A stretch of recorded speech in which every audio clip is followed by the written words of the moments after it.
As we stepped out of our apartment room at Edgware Road for a cup of morning coffee, bright streaks of sunlight greeted us, illuminating every essence of hue into brilliance. On that day, we were to meet one of our musician friends, walk through some places of interest and above all, sing, play and collaborate. Martin Seman is from Tiptree, a countryside in the English county of Essex situated around 50 miles northeast of London. He became friends with the WordCon band of musicians through social media during the lockdown period. After listening to the Kinks, an English rock band from North London in the mid-80s, Martin took an interest in playing the guitar. Their music and sound of Ray Davies strumming the acoustic guitar inspired him to follow it. Like everyone else, Martin was also influenced by the Beatles to a great extent. He played in several bands over the years and soon started composing his own songs. He observed that the process of writing provided him a great relief from stress. As his wonderful musical journey continues, Martin keeps listening to great singers and musicians, thereby gaining a deeper knowledge of the beauty of music.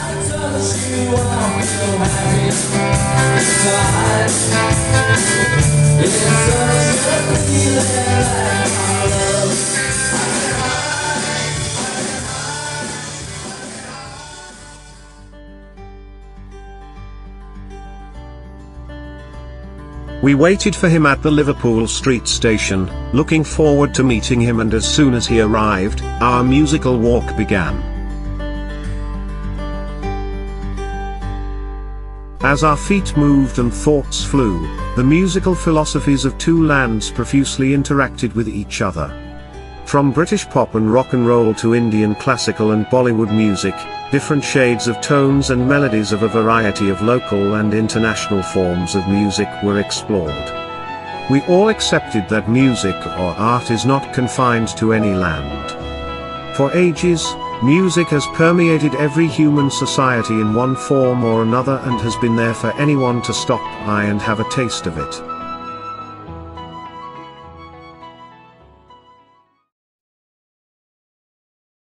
After a short coffee break, we continued our walk towards the primary cricket venue of the capital of the empire, Lord's Cricket Ground. Widely regarded as the home of cricket, this 200+ years old stadium never ceases to amaze the fans and players with the beauty of its Victorian pavilions and bright green grounds. From delicious meals to geographical gradients, the ground boasts of rich traditions that all cricketing aficionados can feast on.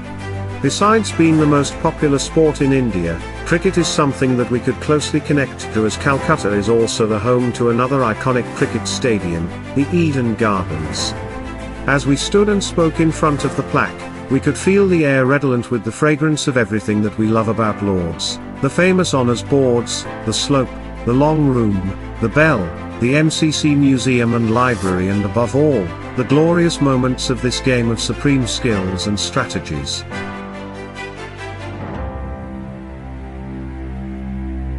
Martin has been a keen exponent of 60s music, and so were we. It was thus unlikely for the Beatles to stay out of our discussions for long.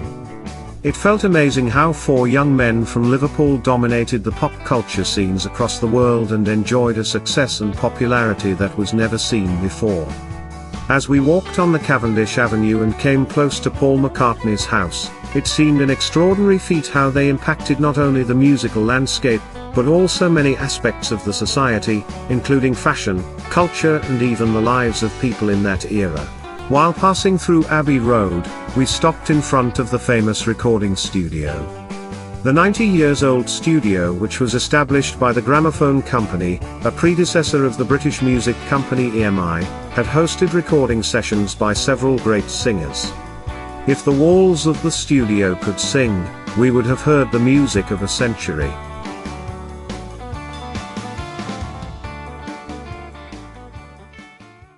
Finally, we got ourselves stationed at St. John's Wood Church Gardens. The lush green surface and the bright autumn colors on the trees, coupled with a glittering sunshine and cool breeze, doubled the grace of the place, making it perfect for a day out. We felicitated Martin on behalf of the foundation, honoring the culture he carries with him. The sweetness of the soil and the small pieces of handicrafts from Bengal stood up to express and confirm the land's eternal hunger, search, and appreciation for universal art.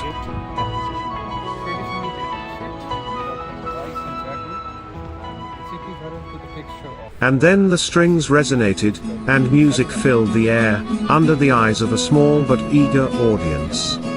We played, sang and above all enjoyed ourselves like children. However, the songs we sang were much more than just some words packed into some tunes. Each of them would strike a chord with its audience and tell them a story of love, affection, faith, and conviction. Beatles's Obladi Obladar tells the story of Desmond and Molly Jones and narrates how they met at a marketplace and spent a happy life thereafter. Obladi, Oblada, life goes on, la la, how the life goes on.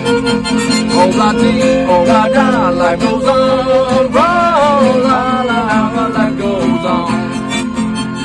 Desmond takes a trolley to the jeweler's store, buys a 20-carat golden ring, gives it back to Molly waiting at the door, and as he gives it to her she begins to sing. Obladi, Oblada, life goes on, la la, how the life goes on. Obladi, Oblada, life goes on, la la, how the life goes on. In a couple of years they have built the home sweet home. A couple of kids running in the yard of Desmond and Molly Jones. Happy ever after in the marketplace. Desmond lifts the children in her hand. Molly says at home does a pretty face, and in the evening she still sings it with a band. Obladi, Oblada, life goes on, la la, how the life goes on. Obladi, Oblada, life goes on, la la, how the life goes on. Norwegian Wood is the story of a young girl who appeared and vanished in the life of a young man. The song is considered a milestone in the Beatles' development as songwriters. This song features a good amount of sitar recital, marking the first appearance of the Indian string instrument on a Western recording. It was played by the lead guitarist George Harrison, who had a close collaboration with the legendary sitar maestro Pandit Ravi Shankar.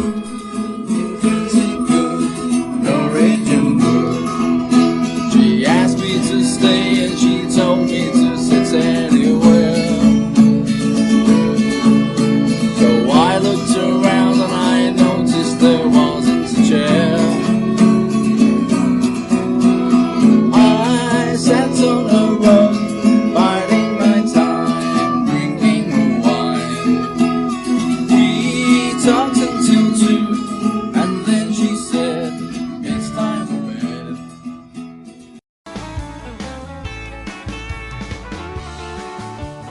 With regard to British music in the 60s, one man towers above all when it comes to solo performance. Born in India, resided in the outskirts of Calcutta and finally migrated to England, Harry Roger Webb did not come so far for nothing. In 1958, he blasted into the rock and roll scene as Cliff Richard with his backing band, The Shadows, and soon he was widely regarded as Britain's answer to King Elvis. Decades went by, Sir Cliff stuck in there, and even today at 82, he keeps surprising his audience.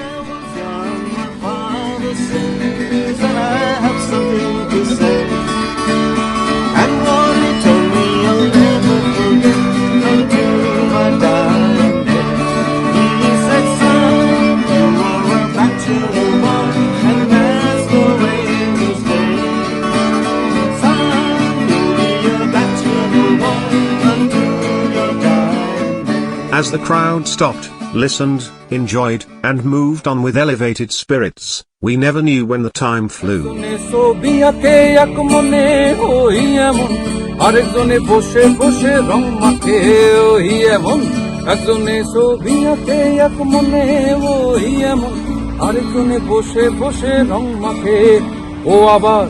ও আবার সেই ছবিখান নষ্ট করে কোন জনা, সেই ছবিখান নষ্ট করে কোন জনা।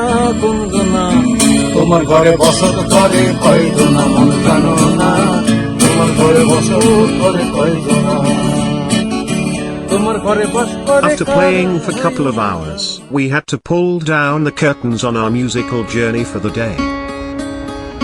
Hello, darkness, my old friend. I've come to talk with you again, because a vision softly creeping left its sins while I was sleeping, and the vision that was planted in my brain still remains within this sound of silence. In restless dreams I walked alone, narrow streets of cobblestone, neath the hollow of a street till then I turned my collar to the cold and tan.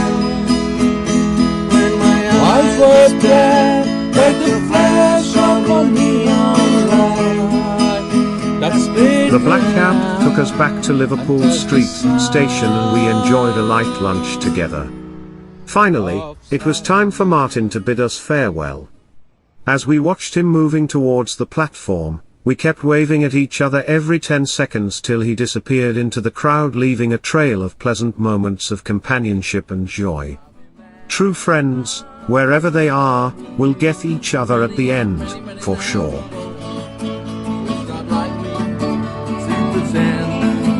But I'll get you in the end.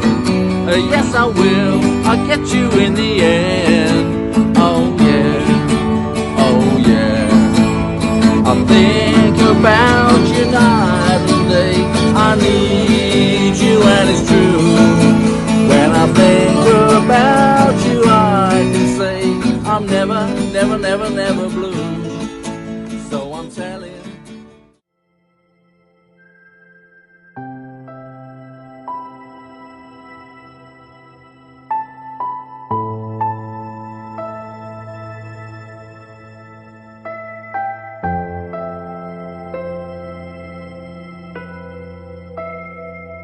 With the sun sinking below the horizon and evening stepping in, we moved to the apartment, this time at Finsbury Park, to spend our last night in London.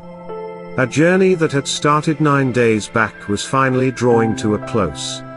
We talked and started sharing our stacks full of memories and experiences, gradually winding up things in the process. With the night growing old, we were all set to start our return early next morning.